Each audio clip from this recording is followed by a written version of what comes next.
Locutors of Trek. On screen. Hello and welcome to Live Long and Podcast, the Trekle Trunk. We are your hosts, Davan and Dave, a.k.a. Plain Simple Tailors. And your very And own Locutors of Trek. Quite right.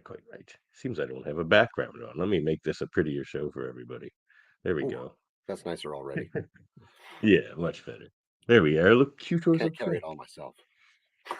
Yeah. Today we are here. We're digging into the Trekle Trunk. And what we've come out with here is IDW's Star Trek number 3 and 4 from 2023, the current year. What's that in star date? Ooh, where is this? Yeah, you got to start it right at the beginning of this here. Well, Dave figures out the star date. I'll get you star date. You and want your star dates? I'll get you star date.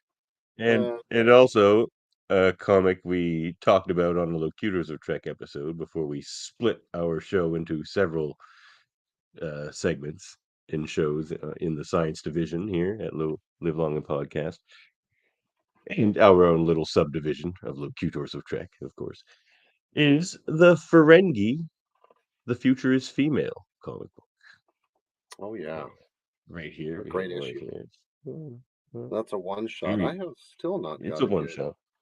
In the vein of some of the other... something, anyway. Yeah. In the vein of some of the other species-related one-shots they've been releasing recently that we've reviewed here on the Trekle Trunk, such as Star Trek Klingon, which we enjoyed immensely, I think I can say. And also Star Trek Trill, which I liked a lot, and Dave really liked.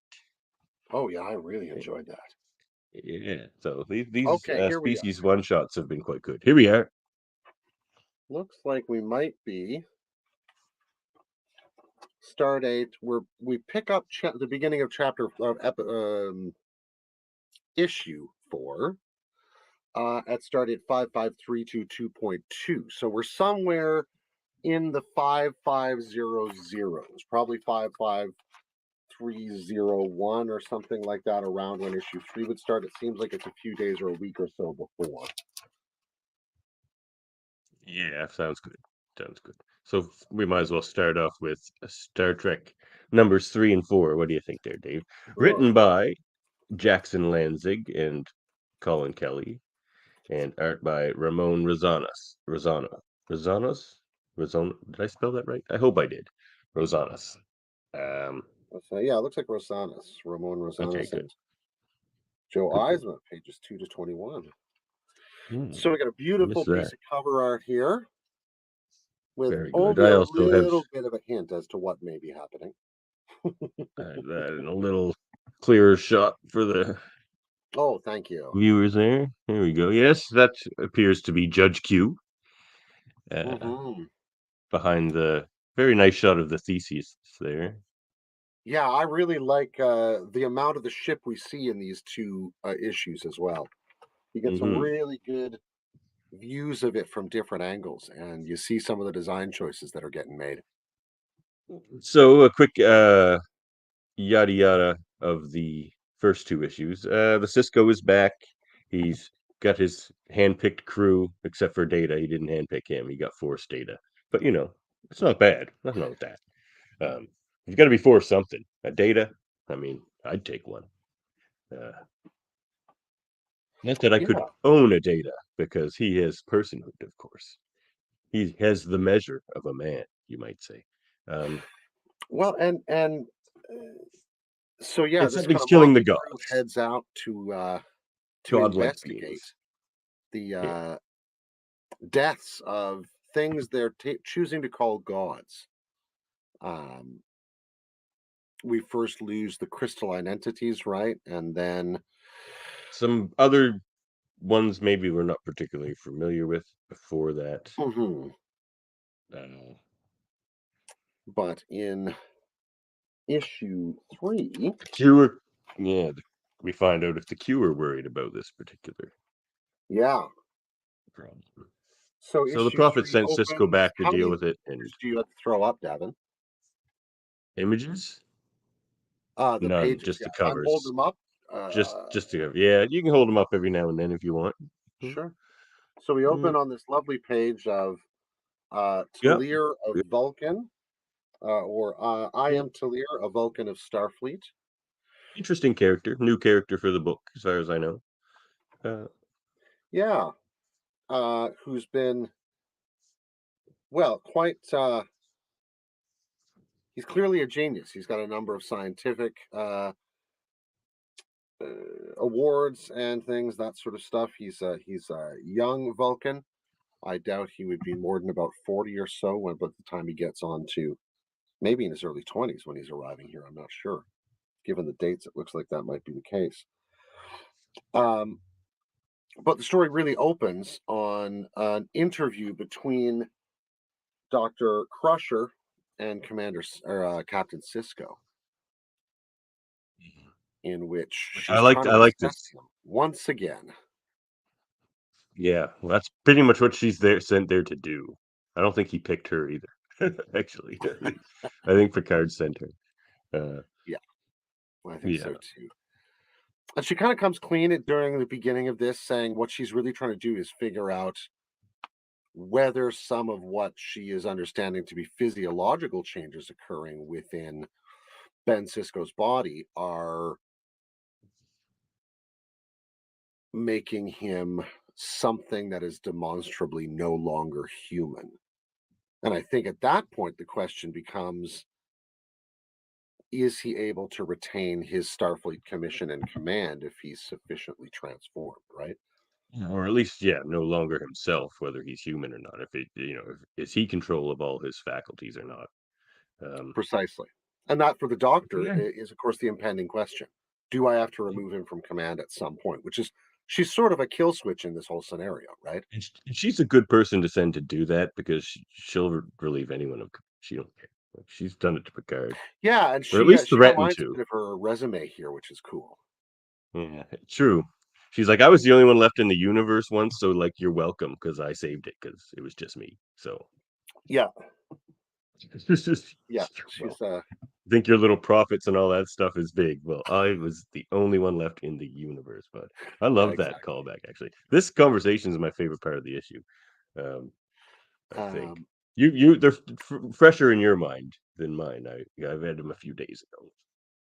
yeah, I thought, yeah, Crusher was really true to her later series, like season 5, 6, 7 characterizations of Crusher. I Which is found her good quite because the early really characterization was not nicely. particularly flattering. I didn't find. Uh, and then we um, turn at one point to Jake and Talir, who are making gumbo together. We learned oh that yeah, his he took grandfather had Jake in along. fact passed away. He hadn't Mhm. known that. Yeah, Yeah, that he took Jake and along. as they're making gumbo, the something is on the ship. But interestingly, Definitely not Grandpa Talir, Joe's gumbo because he took that to that the sort of grave. senses it, right? He senses something's not right, and then it's madness. There's like a big splash Yeah, page of Cowboys. Old West style action. Uh, a great, almost Where's Waldo style run through the ship ensues, and yeah, we get some beautiful art of the continuing conversation between Crusher and uh, Cisco. I assume this is how he's looking on her sensors, you know, or maybe Well, we're also they're getting a glimpse into his own memories to some extent. that, or if it is on her sensors, then even more the reason for her to wonder if he's still human or whatever. I mean, and to be fair, Starfleet has always thought Cisco was half crazy. Yeah, yeah, and They he just go will with it. reference that at various points in these issues for sure. Yeah. Um, These issues I like them quite a bit. I like the fourth one better than the third one, I think. Yeah, the third But seems to me like very much of a getting here to there sort of an issue in some ways. There's some good there's some good the moments in the story here. I like the the requisite Q appearance. the requisite Q appearance. Yeah. Ta-da, Mr. Dun, Q. dun, dun. Yeah. So, You know, talks about how we he get a punched him lovely out. page of log entries of all the times that Starfleet captains have met Q, and it just goes down to the entries to Hmm. the once, All which their then descriptions of the says, Q, right? Q came to Deep Space Nine today. I put my fist through his face. And he then Everyone else is proceeds to just like, do I think critical they are rhetoric things. mischievous devils that, bother the galaxy and tyrants, really, and like all this crazy stuff. And he's just like, yeah, I put my fist in his face. So we get another bit of a fist fight until Q says, hey, back it off. I came here to see what was going on, but you've already failed the test. Beverly chimes in saying, there it is, Q's favorite word, test. So elsewhere on the ship, while Jake gets another small moment of his dad not really having any confidence that he can do anything aboard a spaceship by saying just stay safe, is invited along. I really like this page a lot. A delightful panel of sort of navigating their way through the Jeffries All these tubes between yeah, these decks where there's utter madness happening. that was good. And they finally find their way to a deflector dish and decide to utilize a method of trying to force Q off the ship. I've And been trying to figure that out for years. yeah, Tellar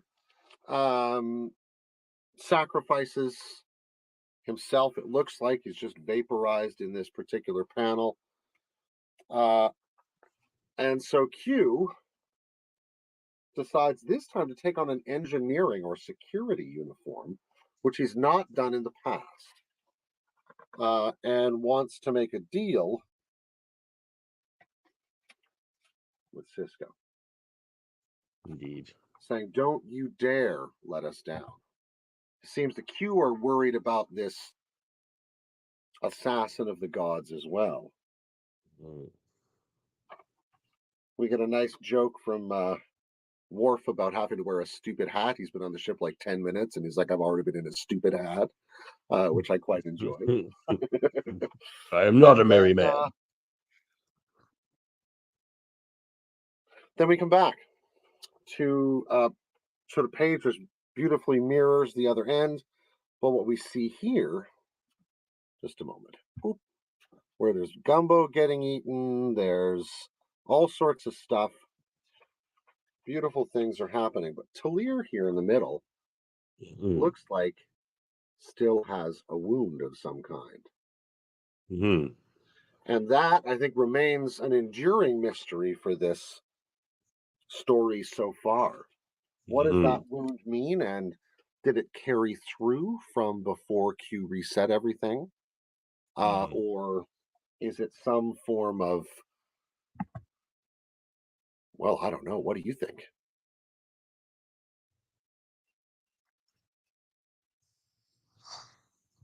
I never really thought about it. I was just waiting for the reveal. I don't know. I don't really have a good guess on that. Like, I feel like it's to do with a story element that hasn't been introduced yet. That's possible. Yeah. Yeah. And Um, I don't so think we'll it have has to to do see with on any that of one. this. That made me very curious. Yeah, for sure. Um, Bit of a filler one for sure, just because it's the Q things always are.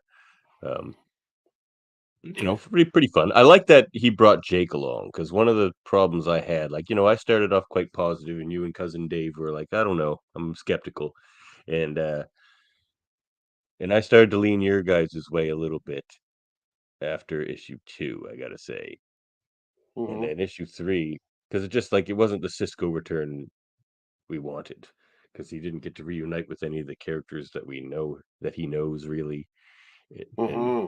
other than Jake. But so I'm glad he took Jake with him because for him to just forget about his family entirely really bothered me, and Yeah, that seemed very true to character. That he hasn't seen his son in forever. He would definitely take him along, I think. yeah. Even though he's sort of pulled by this driving urge to kind of go and sort out this situation in some definite way, you know. Um, the yeah, I really do. Yeah, there are elements of this issue that I really enjoy a lot. You know, I really liked the sense in which we get to see. Well, there's some really fun art. First of all, you know, some of those pages where they're climbing through the Jeffries tubes and stuff. I really liked some of that. I love to see Benjamin punch and Q again. That was great. Uh, and getting to see a little more of Dr. Crusher was quite nice as well, you know. And I think there's in some ways there's kind of a meta set of questions that way about these characters. Crusher, particularly in Jake, I think, because Jake's whole role in the story in this episode or this issue is literally like, why am I here? You know? And that's partly through the gumbo, right? He's like, I've lost we don't know the secret ingredient that Grandpa used. But he said, we were around him enough. Why should he ever have to write it down? Right. And so we lost that piece of the tradition. So he's trying to recreate or go beyond his grandfather's gumbo and thus his father's gumbo. But it's like, it's a really beautiful moment, right? It really struck me as they Yeah. really get the problem of Jake in this story. And they're kind of trying to tell you that on the page is that he's saying, like, I've also lost my dad in a way that I haven't had redeemed to me even in his return, right? Like he's back, but there's still something that's not that he's wondering if it's there. You know, it kind of reinforces that main question of is he human or is he becoming something different? Uh, The but it person I also knew really ever lets you return. see Jake. Like, yeah. Sorry, I think I interrupted you there. Oh no, or more like I interrupted you. Probably this seems to be a slight lag, but um, but yeah, Get stuck in an endless loop of no, you first, sir. No, I do insist. well, I do enjoy the nod to Grandpa Joe too. When like with Grandpa Joe, sort of Jake saying about him, he was like Grandpa Joe's just like all you guys had to do was pay attention, and you would know my recipe, but you like didn't bother. And like that's what Oh, and Grandpa that's a Joe has nice other always said to side, them. right? Yeah, Yeah. Yeah. like, and that's a very Grandpa Joe thing because he's a more like tactile, hands-on, real world, down to earth kind of fella. He's just like, Yeah. I'd pay attention to a recipe if I wanted to know it, but like you dummies didn't. Yeah, like one of you was finding new recipes and one of you was like writing about what recipes are. Come on, like neither Yeah. of you are the same person. Seriously. And you know, that's not necessarily wrong with them, but you can really feel that sense of Jake's experience of the passing of time as a series of um moments beyond retrieval, right? Which his father has had a lot of the opposite experience of, right? He's been omniscient and omnipresent to all space and time, you And he know? never gets to remember any of it, Well, that's really. true. He just has that weird longing, you're right, Yeah. for it again. Yeah. It's a it's an interesting predicament they put Benjamin Sisko in, those prophets. So, being the emissary is not the easiest job, gotta say. No, it's And I like just watched an episode recently. He's just like, "Why are you guys always so damn mysterious?" He's like yelling at the prophets. He's like, "Enough with the damn mystery. I've got like an hour to figure this out, and I don't have time for your like yeah, exactly. gibberish." Like, You're just going, "This Cisco is afraid." Well, yes, obviously. Thank you. yes. All So, right. Dave, I wonder after issue 3, there, where are you on this story from where you started after like issue 1? Um,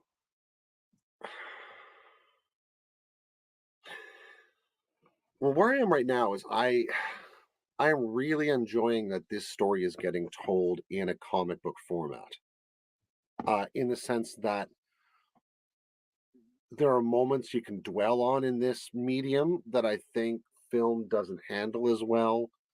And there are mirror rings in terms of page layout and a lot of sorts of things that can imply a sort of dynamic or a layer of meaning in the story that works especially well, I think, for this kind of story they're trying to tell, where there's a huge kind of crystalline structure uh, that's seemingly kind of getting viewed from a number of angles as we move through the story, right? We're trying to figure out just what it is that we're actually looking at, No pun even while intended. we're doing stuff all around it, right?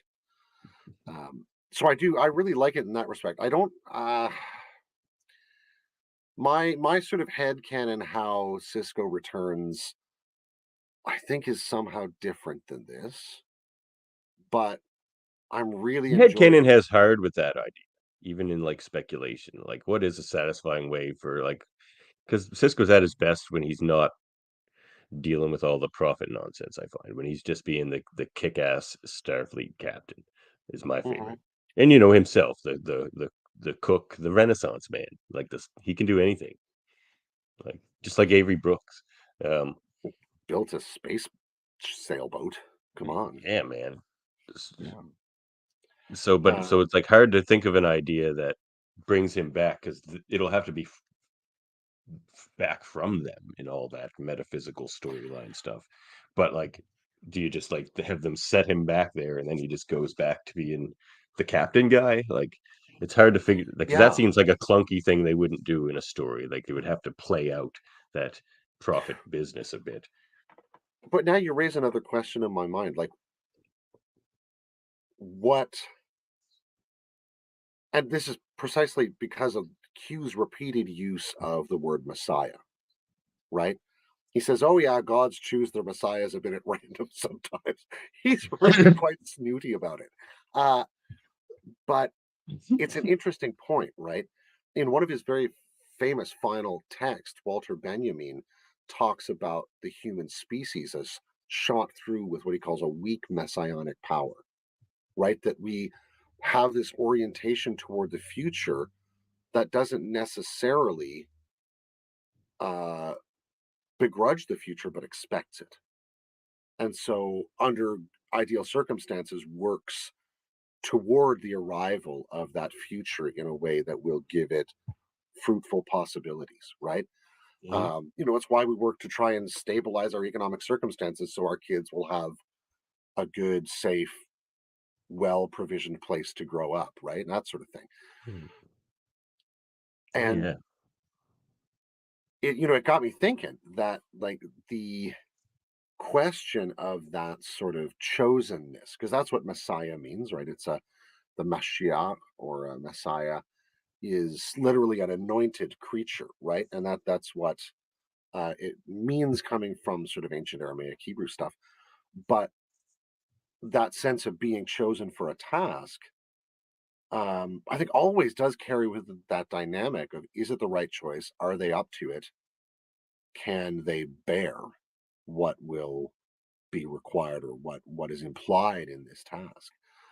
Well, at Um, least in their and in that choice of respect, the I think Benjamin the story is Sisko. doing a really interesting job of meditating Yeah. on that. Like, what possible return could Ben Cisco have that would be adequate to the weight of expectation?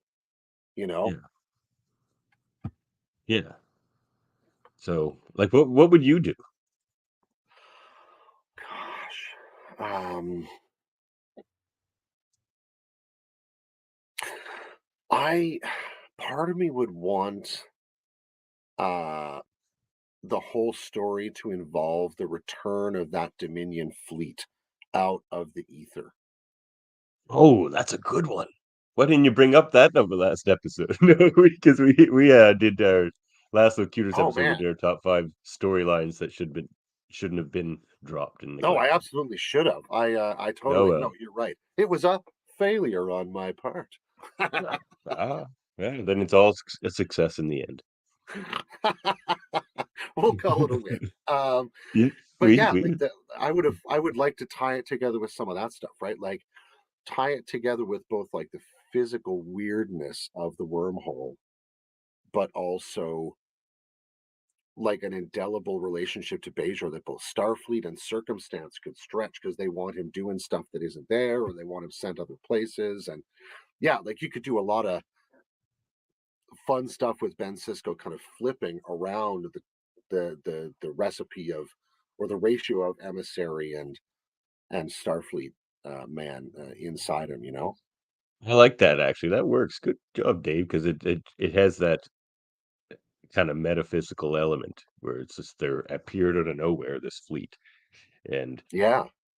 but it's a more grounded threat. So then you get the Starfleet version of Ben. Yeah, that's really good. Dang. Okay, your version is better, but we'll continue on with this story. Well, no, I mean, the lovely thing about writing stories is that, I mean, honestly, if we didn't have these pesky copyright things, we could all just be writing stories of Star Trek. Well, With you these know what? That characters, brings me well, I to suppose slash fiction or fan fiction anyway does that. that makes me putting you on blast for we got to get back to the writers' room in Oh, that that's regard. true. Oh, I hoisted myself on my own petard and didn't even realize it there. Yep. uh, So yeah, we come to issue that's funny. 4. Look at that cover there. This is the color version. You have the retailer incentive black and white version Yeah. there in your hand, I believe. But there it is with the color version. I love this image actually, with the shadow of the bird of prey over top of the Theseus, which also has the shadow on that moon or whatever. Oh, Oh, very yeah. It's cool. a really gorgeous cover. Uh, yeah, that blue there is a beautiful tint, though, eh?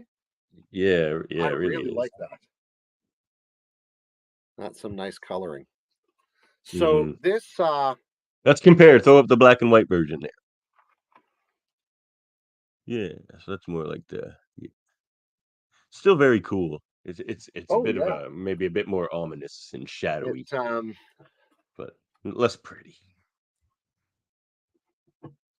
So the issue opens. We're back to doing stuff with tachyons, imaginary tachyons, which are superluminal, um, in order to try and find our way to the home world of the Takan Empire, which is a piece of information Q drops at the end of the last issue. And Now that that's a that I nod. was like, oh yes, now we are headed That's into serious Trek territory here, this is a deep, deep cut. This is episode 5 of TNG, Errand of right? Mercy, I believe. So Um, this for viewers or listeners, if you're happening to do it that way, um, who have not remembered the episode super well, this is the first meeting we ever have with the Ferengi above a mhm. planet that drains power. The more the Chinese finger trap episode, as you might call it, and eventually These they run guys, into both Ferengi down on the Damon planet with those weird crystals everywhere, and they have the energy whips that we never see really show up or used again. But Mhm. they meet a guy on a bridge who is the last sentinel of the Takan Empire, and he's been slumbering for about 600,000 years at this point. But it says here the Swan, Takan, if you'd like to enter the Takan Empire. right? So this Basically. empire, the issue asserts, and I think they were talking about the same in episode 5 of TNG or season 1. Uh, they were famous for rearranging stellar bodies and moving Yeah. whole star They systems. made the Milky Way as we see it, like basically. Yeah, yeah. Like they were Kind building of a like how garden path up humans, to if the you front go door, into right? natural places, like you can go into the rainforest where it seems to be like rainforest, but if you look at what the plants are, they're clearly just like food crops that were planted in certain places and other plants not allowed in certain places. And it's like humans have constructed pretty much all of the environment at this point. Um, Well, I mean that point about the Amazon is absolutely incredible, right? Like you think about just the brilliance of that whole life pattern that the waste is charred down into the terra preta, the black earth that coats the ground, that stabilizes and massively nutritious for these huge plantations that are just tended by a population of millions and millions and millions. Uh, in these conurbations that stretch over the whole Amazon rainforest area, but partly because it was a quote unquote alien form of organization and of practice to the people who were sailing up the streams a little while later in the rivers. It was understood to be unintelligible and wild, right?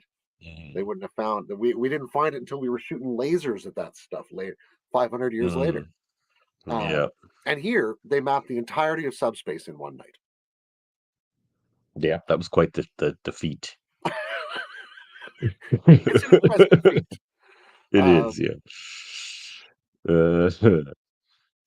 But There's a lot in this issue.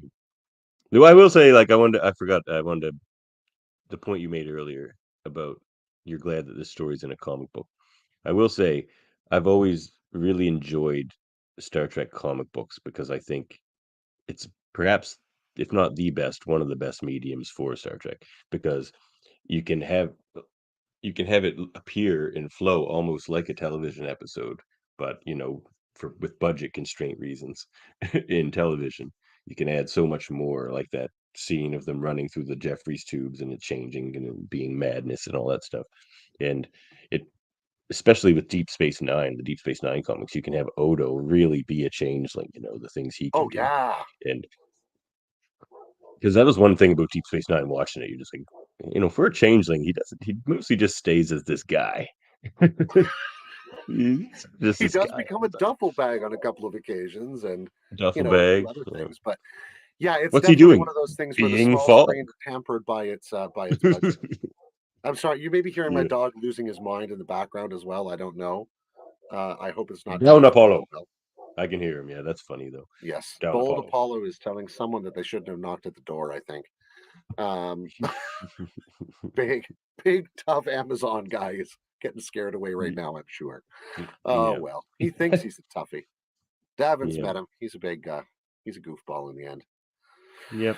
But Well, he'll just accidentally eat your baby. He won't do it on purpose. oh yeah, he'll just run his giant stupid head into you, right? Bonk.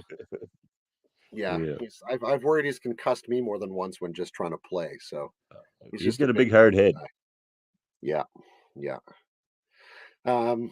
Okay, so moving on into the issue, the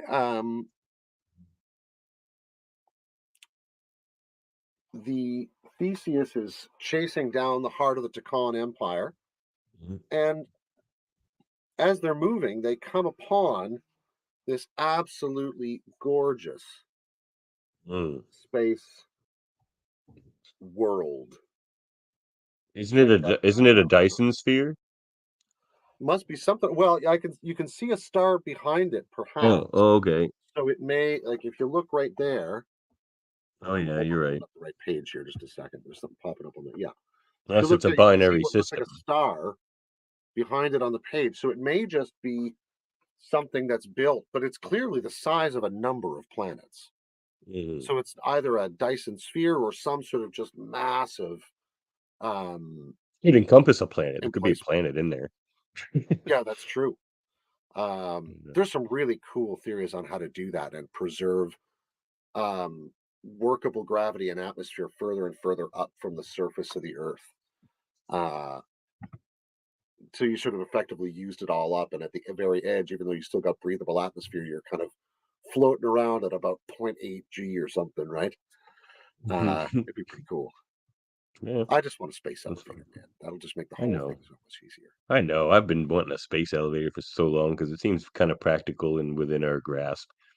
It feels like it should be at this point, just a tether, like they do on Voyager. It's a tether, Elevators it sounds a little less possible when you use the word elevator, but if you just think of it as a tether. Yeah, it's true.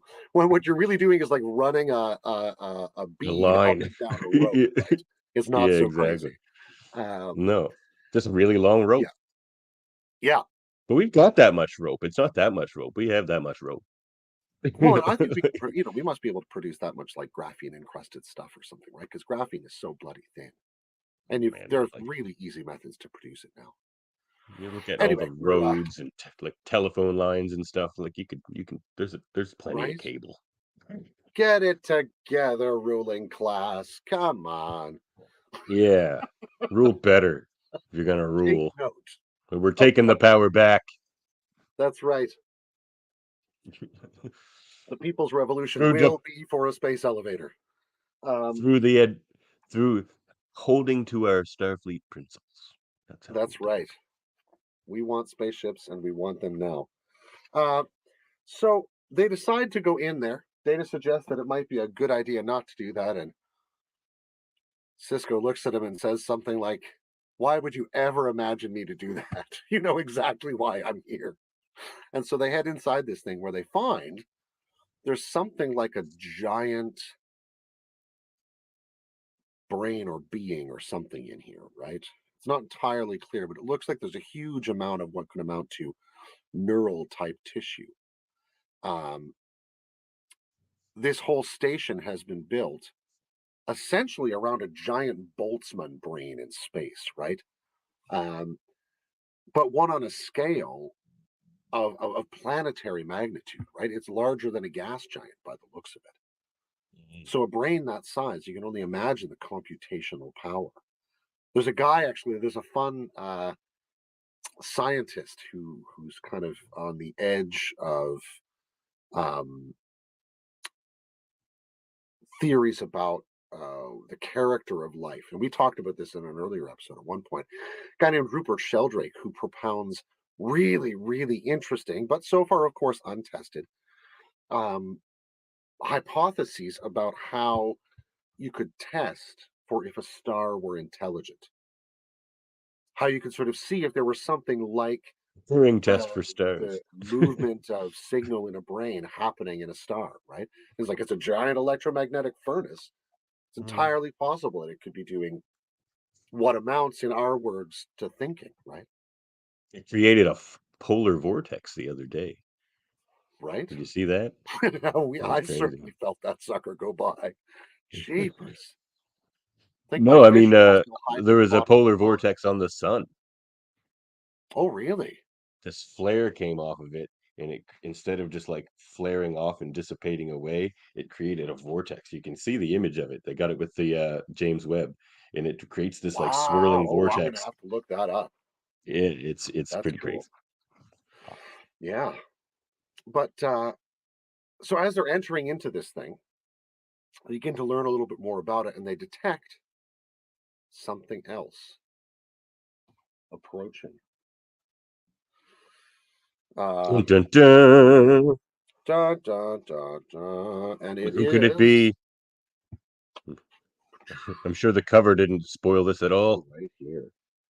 It is one of my favorite starships ever. The One of the classic best designs ever. Burrell class Klingon bird of prey. And this one appears to be, by the description on later pages, a relatively small exemplar of the class. It's smaller than the Theseus anyway, which appears to be not the largest ship class in Starfleet. No, certainly not. My suspicion is it's somewhere around a Miranda class size or something like that would be my suspicion. Maybe a little bigger, but yeah. So this ship could be crewed by 40 Klingons, could be crewed by 80, a dozen, who knows? But it's not a big ship.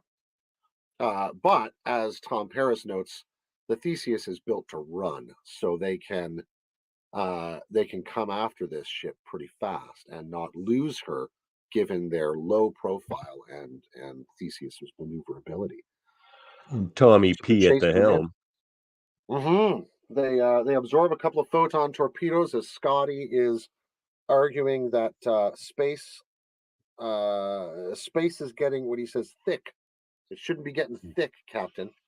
Something is, as opposed to what we often talk about in cosmology, the expansion of space-time, something is squashing space here, which I would imagine means there's a resulting loss of speed or difficulties navigating to maneuver to miss objects, right? As the geometries all get bent around in weird ways. More power So, requirements to move through it, that type of stuff. Maybe a drain on the yeah, shields, even. Yeah, big drain. Yeah, the shields are going down bit by piece. And then it is revealed who we're actually talking to here. Dun, dun, dun. I loved this storyline actually.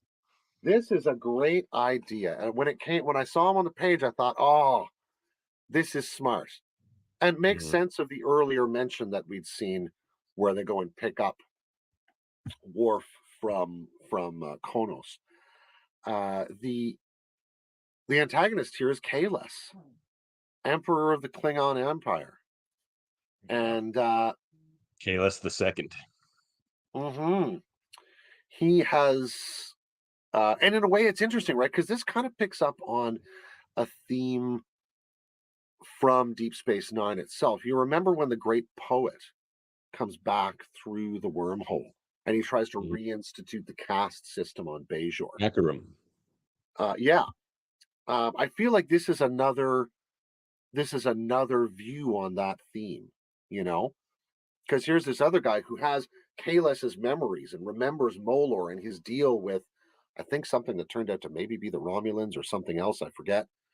Um, to behave, to let him act like a local god, right? No, he Uh, doesn't quite have Kahless's memories. He has the stories of Kahless sort of like built into him. that's true. So, That's so right. he doesn't have the details of the events oftentimes. That's right. Um, yeah. Um, and so what he's decided to do is finish Kales's work, right? He's like, well, the Klingons Mm. killed the beating Klingon heart killed its own gods. Now I'm going to finish the Yeah. job. I loved it. So Um, good. it's like a weird kind of, um, and I don't mean positive in that it's like good or that I affirm of it, but like a kind of positive nihilism, right? Yeah. It's like we're gonna get We did rid it of for a all this reason. stuff, clear it away, And yeah, like, uh, yeah. which is a It's fascinating, yeah. yeah, yeah. Oh, it works so well for that character because that character being, even any semblance of Kahless at all, and just being a Klingon, would be haunted constantly by the fact that he's not Kahless and none of that glory was his. So he would be Hmm. want to achieve the greatest glory he could possibly think to achieve for the Klingon Empire. And that Klingon clone did always come off as a bit even corrupt, even like he's Yeah, not Kahless, which is why I think that Star Trek Klingon issue, if you read that first, is a nice um a backdrop or like backstory to this story, like to see the differences yeah. between Kahless and Kahless the second. They're not the same guy at all. Like that No, original what you Kahless see is at like that that was battle is the, it's a very different creature. even his strength of character and all these things. Like that, the Kahless in that story was awesome. Like it lived Well, and up it's to the tricky, right? Because legend. that Kalis essentially forges himself, right? And that's what he really determines to be. Yes. He's like, I'm going to be a self-forged being. And this again, So perhaps they're similar in that sense. He would want to be this yeah, way. because like Yeah. one of the place that we get the word nihilism from as a concept in modern life is Friedrich Nietzsche, right? From whom we also get um, one of his classic teachings, the Übermensch, which was so distorted and perverted and brutalized by his sister and his brother-in-law that toward a sort of fascist ideology that the Nazis picked it up, but which in its essence, its actual Nietzschean essence, he speaks about the one that has overcome themselves, which becomes for themselves a source of values, a generator of values, unencumbered by the positions or the values of others, save as they choose to consider them, right? And that to me, that creature that's overcome himself and now generates his own view of how to live the world, that's Kahless, you That's know? also Starfleet officers, at least how they see themselves, Right? or like the best representations of them. Yeah, Absolutely. Now, I mean, the thing that especially I Picard. feel sort of makes Kahless beautifully Nietzsche in this regard is that he positions the nothing, or what he'll call the abyss, the nihil, as one of the moments in that, right? He's like, you can get trapped gazing into that abyss and you become a monster. So as it says in, in Beyond Good and Evil. But uh, to gaze into that, realize that, the only grounding I'm going to have in my life for my values, for my actions, for the true concreteness of my beliefs is me, ultimately, right? Because I've got to do it and choose it and enact it. Uh, that, he says, is a liberation past that sort of nothing, that annihilation, right? The nihilism. Because that's what he's really looking to do in his whole philosophical project. And I feel like Kalis is seeing his society at a moment of annihilation. And what he chooses to do is drive straight through that and create a Klingon world that can live past that collapse. But this Kalis doesn't have that vision. He's got a very different vision. More about individual glory. Like, there's no benefit really to the Klingon Empire to destroy all the godlike entities that are otherwise just leaving them alone. Like, their own Yeah, gods, fine. If they're messing your shit up, then take them down. But gods that are just leaving you alone anyway, whatever, right. leave them alone.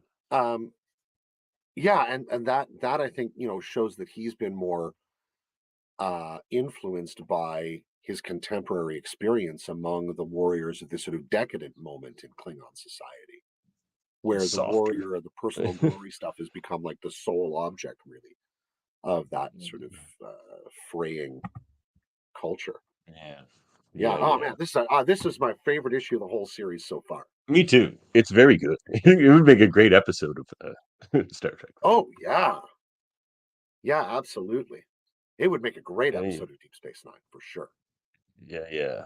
So, yeah, see, this is the thing. So I'm so up and down with the story as a whole, as far as the headcanon goes, because it didn't give me everything I wanted about the original Cisco return, but I love this. Uh, Yeah, and I like yeah. a lot of It's the other this stuff too. the story is being told really, really well, Yeah, yeah. and that I'm enjoying about I'm it very still much. I'm still there for it. It has to lose me. I'm there for it. Right on. I'm But this still issue was a suspending big one. judgment till we Yep, till we yep. see the whole run. I think. Oh, me too. But Yeah. I like where we're at. This was a good issue, especially if it Oh, this is a focuses more great on this. twist, man. Ooh, hmm that was good. And he's such a good adversary. I always wanted him as an adversary, kind of.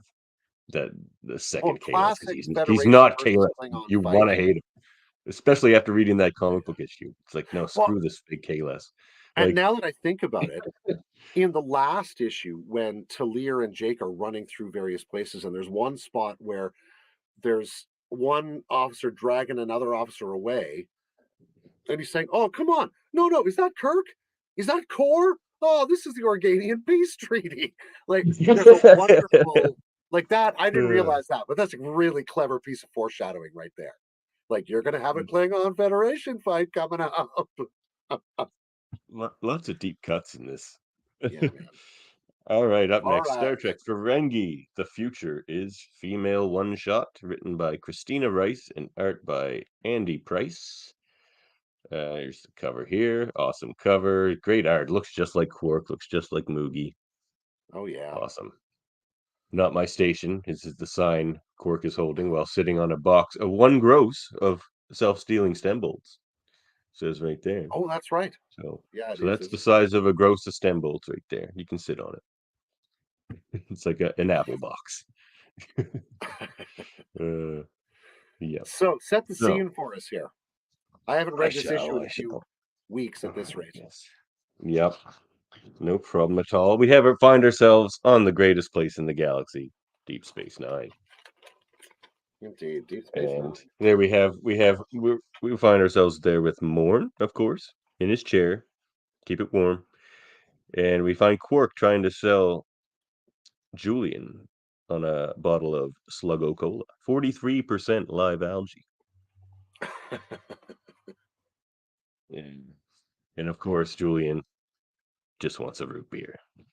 So insidious. Quark has a nice line here. He's like, and somehow the Federation manages to persist despite the involvement of humans.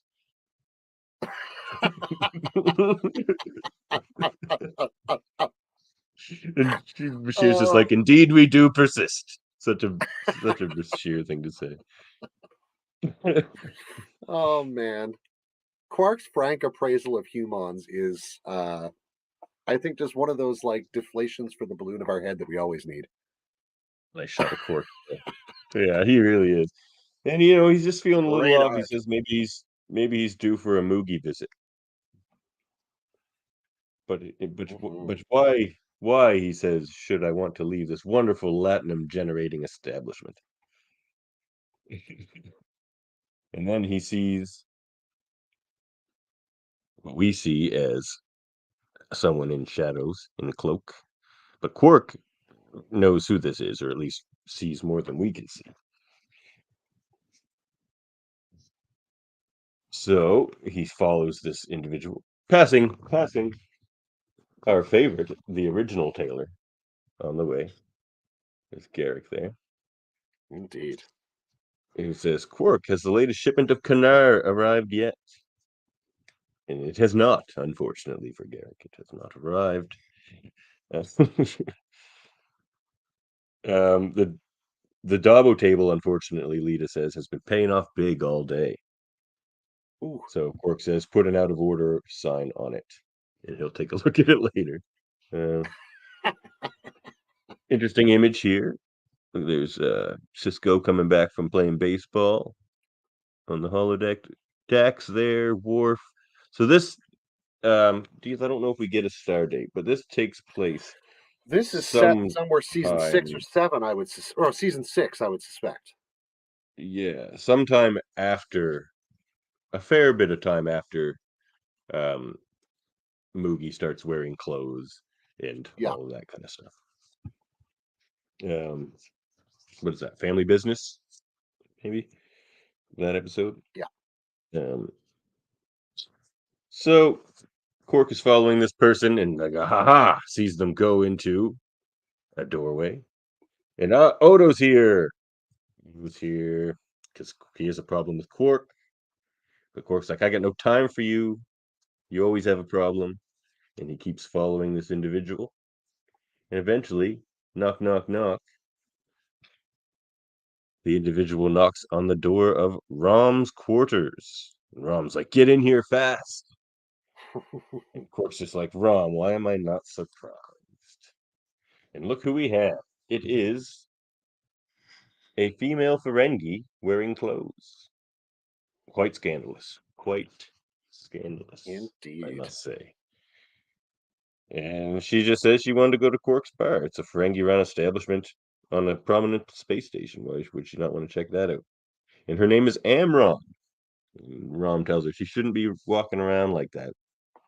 If Quark saw a clothes female on the station, there'd be some big trouble. And Quark's listening at the door. It's like, this is, of course, he can hear. He's a Ferengi. He's like, having a female Ferengi servant on board isn't a half bad idea. It appears I've underestimated my brother. He thinks Rom's got a Immediately servant. jumps to the creepy conclusion, right?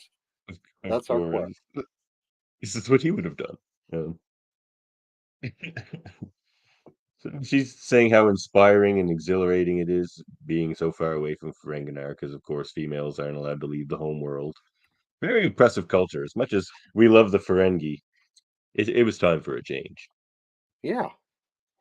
Um, and they can still be their glorious Ferengi selves besides the horrible, horrible misogyny. Yeah. Yeah.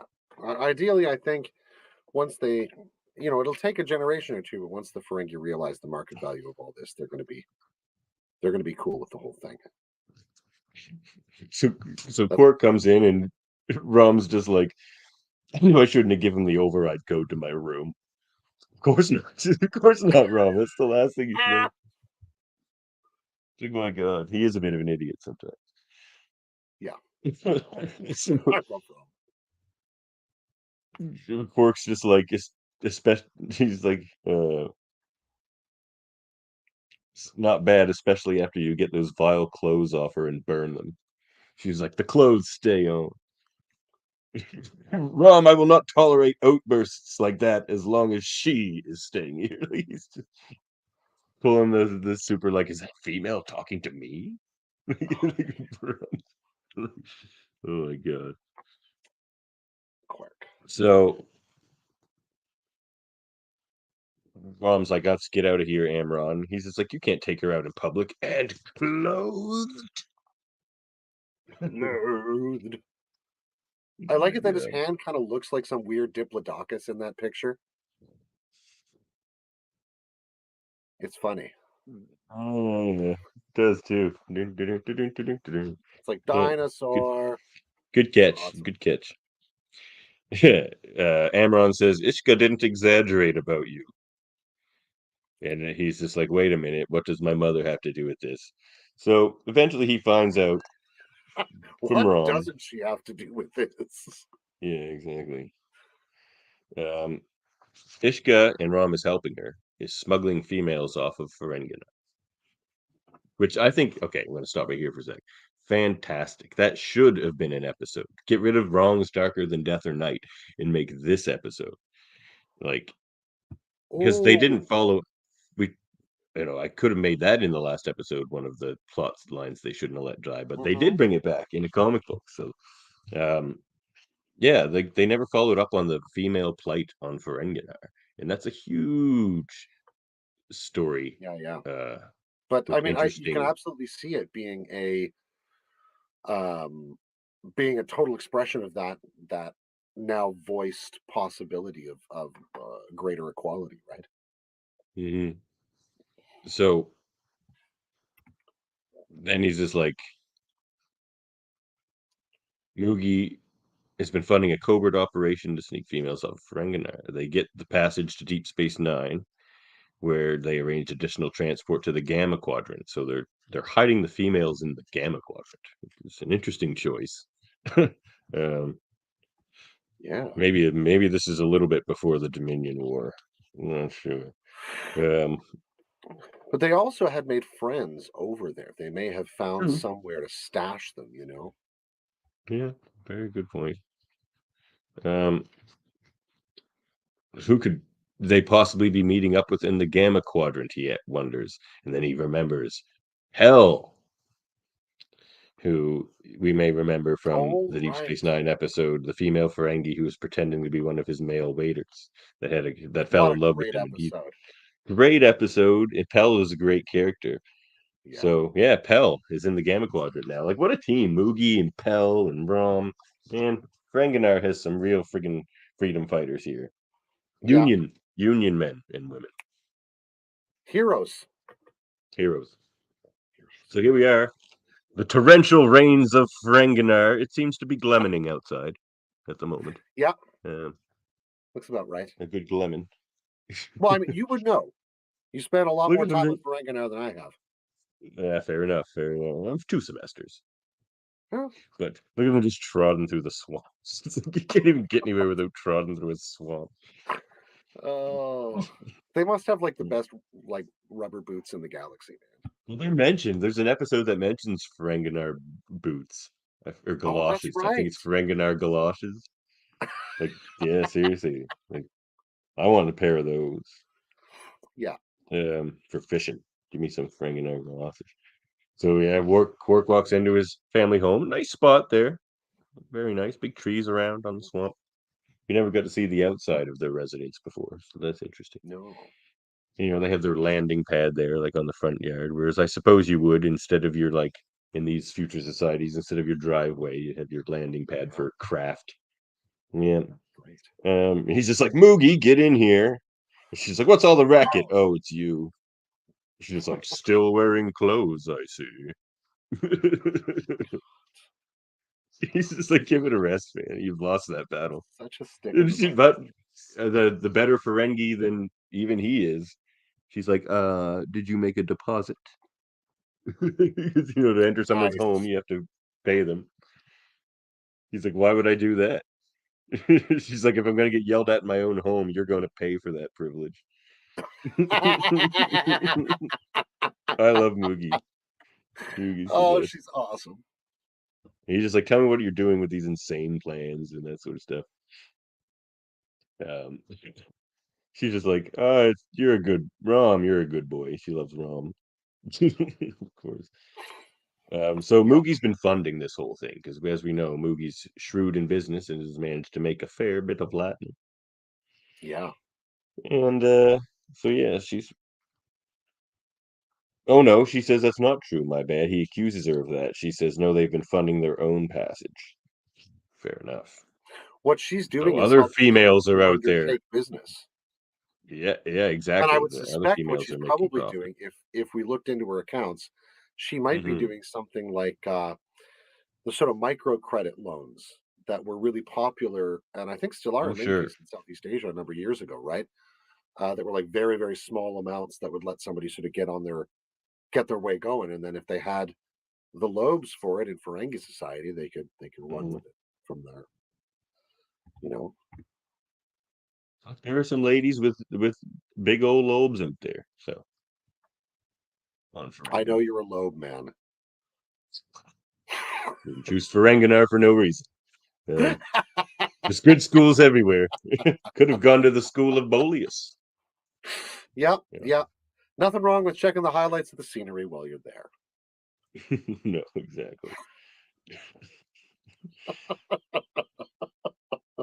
Moogie says that there are some enlightened male Ferengi, and some of the females have left with their male counterpartners, which is interesting.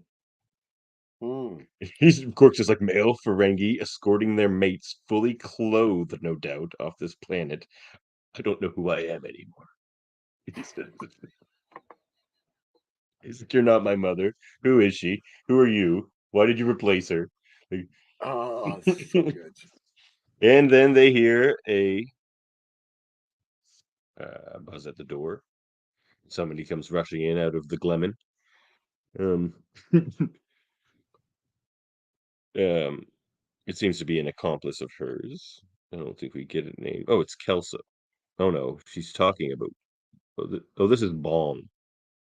This character's name is Bong. Comes running in out of the rain there, and Bong relates to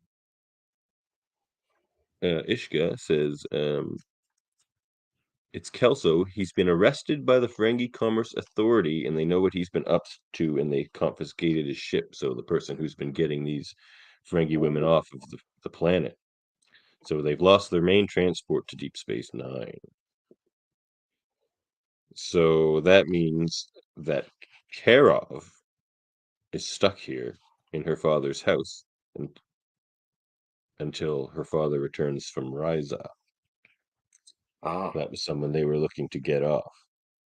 And Karov is Nilva's daughter, and that's the commissioner of the FCA, chairman of Sluggo Cola. oh yes. Yes, yes. So really smuggling off some high society Ferengi here. So this is going Doesn't through go every unnoticed. stratum of Ferengi society, Yeah. and Rom's not the only male who has experienced a shift in his values either around this. Yep. So they've, Because I mean, Rom they're is on a not time always there, crunch. right? You remember he and Lita almost broke off their wedding when Oh yeah, over certain the economic nuptials. matters and all sorts of things, It's right? like it's like sign the prenuptial agreement. No. My profits are my own, lady. Like, that's funny. So yeah, they have it until the guy gets back from Ryza, so they're on a bit of a time crunch, and they're just like, we're screwed. Ishka's like, no, we're not, because my two boys will do it. Like, they're going there anyway. I mean, why not? And then, who enters through the door? Brunt What? FCA. FCA. I love it. And of course, Moogie's, yeah. Jeffrey Combs in a comic book. Oh, yeah. It's still great. Yeah. Liquidator Brunt. What an unwelcome surprise. Sadly, your clothes are not a surprise, Ishka.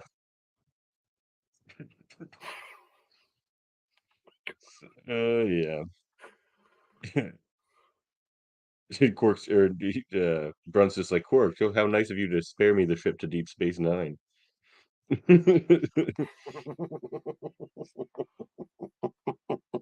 Always wants to destroy Quark. Okay, so he's there because he claims a rule of acquisition has been violated. And they're like, which one? He goes, for starters, Rule 94, females and finances don't mix.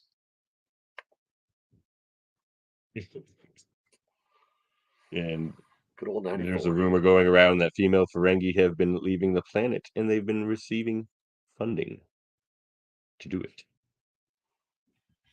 And she goes, what does that have to do with Quark? Of course, he just says, must she speak to me?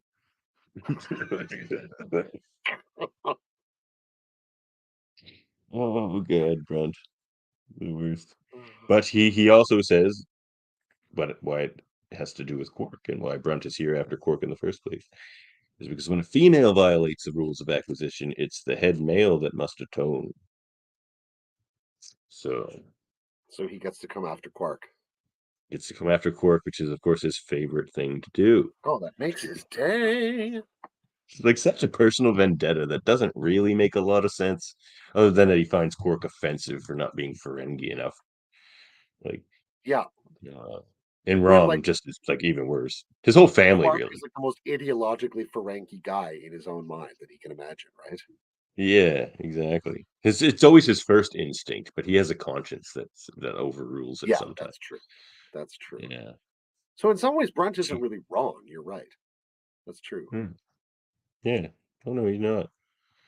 But he's just like, they're like, you don't have any evidence, get out of here. He's just like, you will regret not cooperating, and he walks out into the rain, where of course there's a bolt of lightning, and it looks extra ominous because it's Brunt going in. It's pretty great. I love the art of this so much. Yeah. And Quark's is like, oh no, he's gonna make sure my license gets revoked. And then Quark starts quoting the rules of acquisition. Rule of acquisition number 6: never allow family to stand in the way of profit. And the bar is the best opportunity I've had, and I'm not going to jeopardize it by helping you. She goes, what about rule of acquisition number 62? The riskier the road, the greater the profits. Dun, dun, dun, dun, dun. Quark stops and says, how much profit we talking about? And she's just like, dude, it's the daughter of the Sluggo-Cola chairman. Bars of gold-plated latinum. He's like, how many bars? She's like, look, just do it. He's like, okay, I'm in. So, yeah, here's the plan. Yep. So they're sneaking over to the Sluggo mansion. Very cool. I love their architecture. I love how rounded and like earthen mound it kind of is. Yeah. Even some of the concept art for their space stations and things continues that. It's really lovely. Look at the slugs at the gateway. The golden slugs instead of lions. Oh, that's a nice Of detail. course, his door has like a giant bottle of Sluggo-Cola on it. This is pretty great stuff. I love this issue. And there's Nilva's daughter in there. Truck nuts or something like that, you know? Oh, they would. Yeah, truck bars of latinum. Yeah, well, just truck lobes. Oh, truck lobes. Yeah, you're right. There's definitely truck lobes. There she is in a dress. Quite scandalous. Quite scandalous. So yeah, then where's that crook Nilva? Quark says, my latest shipments of Sluggo-Cola have only 39% live algae, and this thievery will not stand. He's just confronting her about her father's business. She's like, I don't even know who you are, man. Like, and Niska's just like, shut up and move out of the way. Let's get out of here. We're here to do a job. He's just fighting with everybody because guards have shown up. So they're running. They're running out of there. Running out of the Sluggo mansion. And after their first running through the streets, you rarely see Ferengi fight anything. So it's really interesting. Really. here's like a shot we get of like the actual sort of like city streetscape of Oh, Ferenginar, look at that. which is interesting. Oh, yeah. Yeah. So Wet still city have power streets. lines, which I think is weird. But Yeah. seems a bit antiquated. But you know, maybe there's no profit in not having power lines, or there's great profit in having power lines. You know. Yeah. So there is. Just You ask can the meter power that stuff, companies. right? Any kind of Yeah, wind power, you can't do it. yeah. It's Another pretty nice cheap. cityscape shot there. I I love the way like the that. shadows like loom that way. Yeah, good stuff. So So they're they're moving basically making along. for the spaceport, right? As I recall. Yeah. Looks like we're making a run for it. Get on that ship. Let's go. There they go. Yeah, see, there's the spaceport, and there's a lot of Oh, different ships taking off already. Very oh cool, yeah. different Those designs there. lovely Ferengi Marauder shaped there. ships. Yeah. One Marauder. The other ones are like this one's really interesting. I don't know if you can see, but like the one at the very top there has a kind of an interesting shape to it. Yeah, it really does. The whole aesthetic of the Ferengi, like the richness of the fabric, the whole Yeah. thing is just Oh yeah. it's Look so at this shot. Just beautifully kind of a at shot odds, but between. also kind of works with them, right? Because they Yeah. like fine things, they like beautiful things, but they don't necessarily always appreciate them in a way that humans or others would understand. Yeah. Yeah. So, oh, sorry, man. I just was distracted there for a second. What was that last thing you said? It's like, oh, read the comic book. I was reading the issue. I'm like, this is great.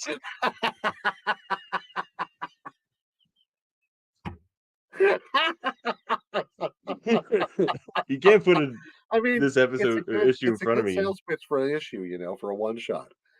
Got Yeah. distracted reading it while reviewing it. Oh man.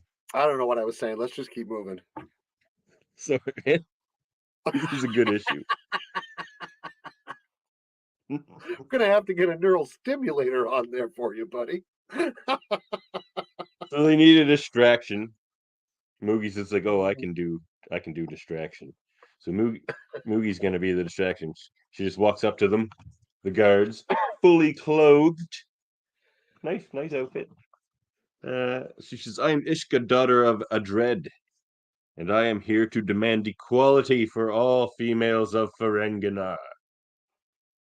They're just like, it's a female, and she's wearing clothes? Don't just stand there. Get her! Like, what are we supposed to do with her? They're like, it's hard to look at her with those clothes on. She's like, what's wrong, boys? They're just like, did she speak to us?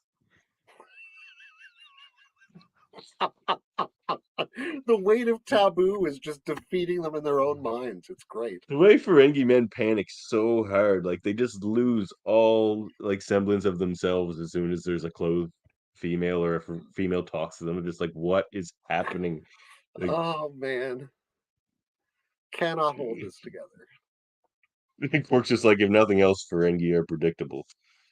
And then they sneak in. And then they get her back to Deep Space Nine, and Quark's back at his bar, and all is well. It's And a what do we have it's there? a tight story. And he got paid though. He did get some gold plated latinum from Karov. Mm-hmm. And Rom's It's just like, you got to admit it, brother. Moogie sure has guts. And Quark's just like, yeah, I guess she does. And Bashir says, surprisingly, Quark, I kind of missed you while you were gone. Maybe it's time for me to try that Sluggo Cola. And Quark just looks at him, and he's just like, I better think you better stick with root beer. And that's the yeah. Quark ain't selling no more Sluggo Cola, I don't think. yeah. I don't think he's going to have much company with them. 37% algae or 39% algae. Give me a That's break. scandalous proportion. How are you even supposed to serve that to people? They might not even think there's a live slug in there. Yeah. So this one's super headcanon for me. Oh god, I would Well, love this. Would have been one of a great companion piece with like the Magnificent Ferengi and a little green yeah. man and a bunch of those brilliant Ferengi episodes. Yeah. This one is technically Maybe. feasible. It's like their diorama Yeah. backdrop paintings could have done the work. Like Mhm. this is an And a episode rain they could have machine. pulled off right in the middle of making the series for sure. Yeah. And it would have been a profound dose of levity in season 6. Yeah. And you know what? We've been going through season 6 over on Uh-huh. uh Nice segue. Live Long and Podcast. And there's some stinkers that I didn't like. Season 6 has its stinkers. It's got some of the worst There are a episodes of couple in Deep there, yeah. Space Nine in it. So they could have put this in instead, and it would have been a lot better. Gotta say. Yeah.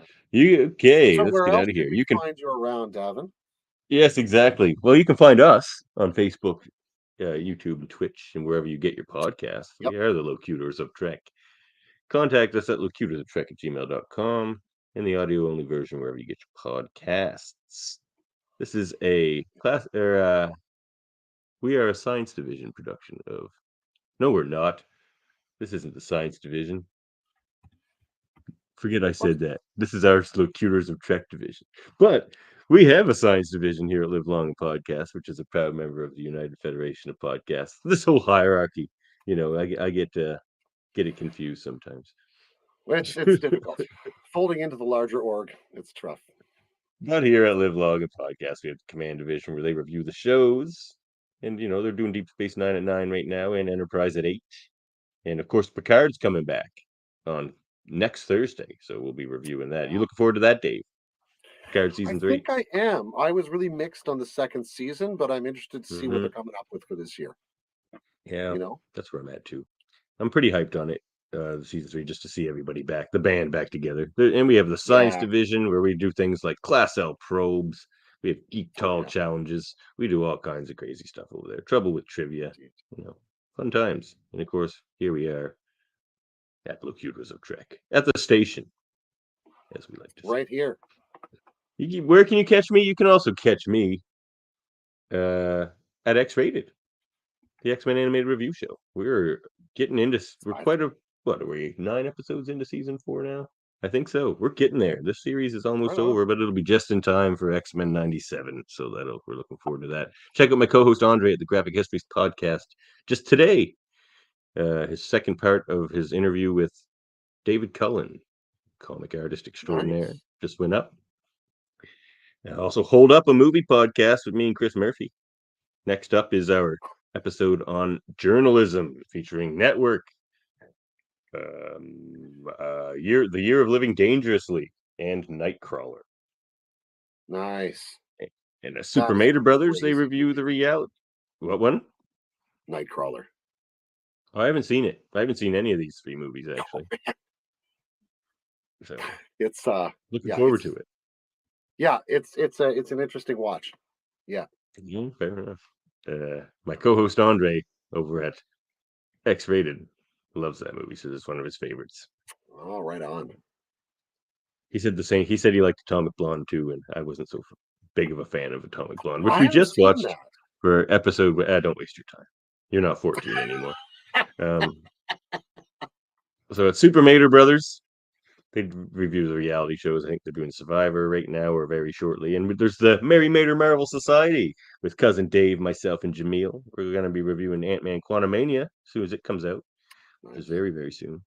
And you can also catch me on Fridays, like tonight, at KBBBL podcast with Francis and Baker.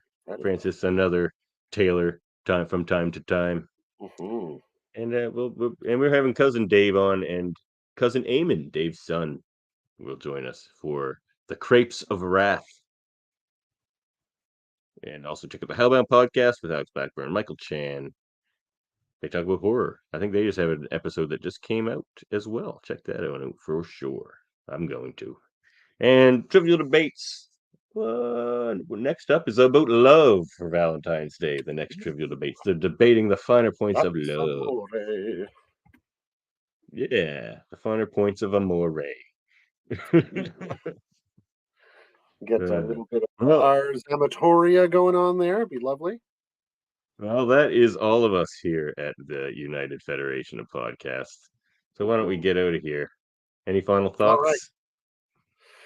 Well, this is fun. I love opening up the Trekle trunk. I'm looking forward to doing it again soon. I hope they get that next issue to us pretty fast. I want to see where it goes with Kalos, man. I want another one of And those well, species one shots. They're great.